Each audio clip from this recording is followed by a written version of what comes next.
Sesaat kemudian, istri kepala suku melakukan serve yang sangat kencang, sehingga bola melayang jauh ke dalam hutan yang kemudian si Ikal ingin mengambilnya. Saat memasuki hutan, tidak disangka si Ikal bertemu dengan wanita suku rambut gimbal yang sedang menyamar. Melihat si wanita mempunyai rambut keriting membuat si Ikal terpesona. Vous êtes le sosie de la fille de mère.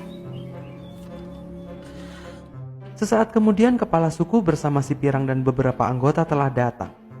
Disitulah wanita rambut gimbal memperkenalkan dirinya dengan nama Gi.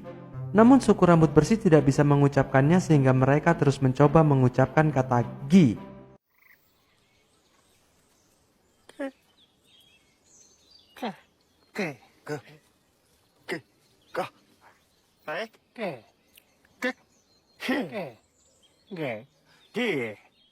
Hal itu membutuhkan waktu lama, sehingga mereka melupakan tukang net yang mencoba untuk tetap profesional. Kembali ke dalam hutan, di situ si Ikal memohon kepada kepala suku untuk mengizinkan Gi tinggal di tempat itu. Awalnya kepala suku menolak karena persediaan makanan tidak cukup jika menambah satu orang lagi. Tetapi si Ikal terus memohon, sehingga pada akhirnya kepala suku pun mengizinkan Gi untuk tinggal. Namun kepala suku dengan santuy mengusir satu anggotanya. Adieu. Kasiannya. Setelah itu si Ikal menunjukkan tempat yang akan ditinggali oleh Gi, yaitu bekas tempat tinggal si pengasuh. Namun sebelum si Ikal pergi, Gi mengajak si Ikal untuk keramas bersama. Tetapi si Ikal menolaknya karena dia tidak ingin ketahuan jika rambutnya yang sebenarnya itu lurus. Dan benar saja ketika berada di tempat tinggalnya, si Ikal melepaskan penahan rambutnya yang terbuat dari tulang ayamut. Sementara itu dua anggota suku rambut bersih masih melanjutkan perjalanan.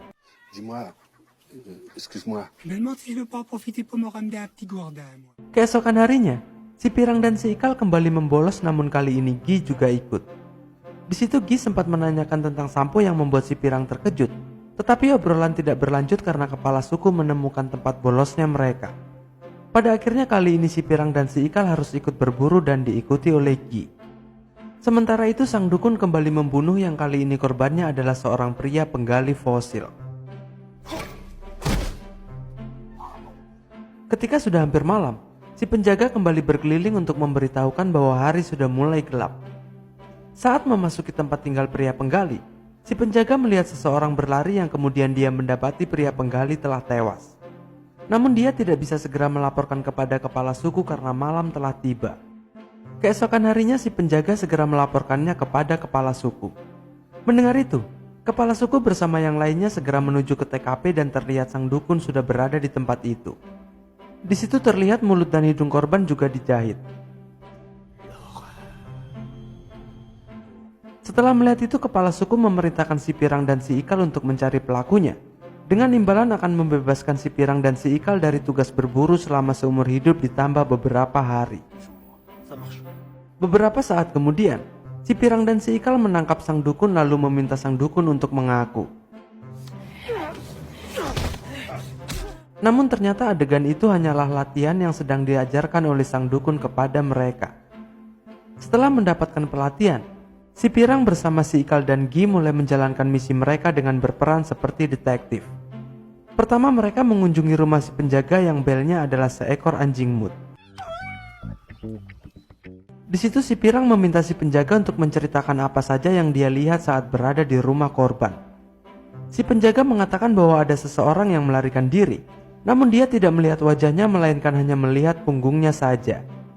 Setelah mendengar itu, si Pirang dan si Ikal memutuskan untuk memeriksa semua orang yang mempunyai punggung.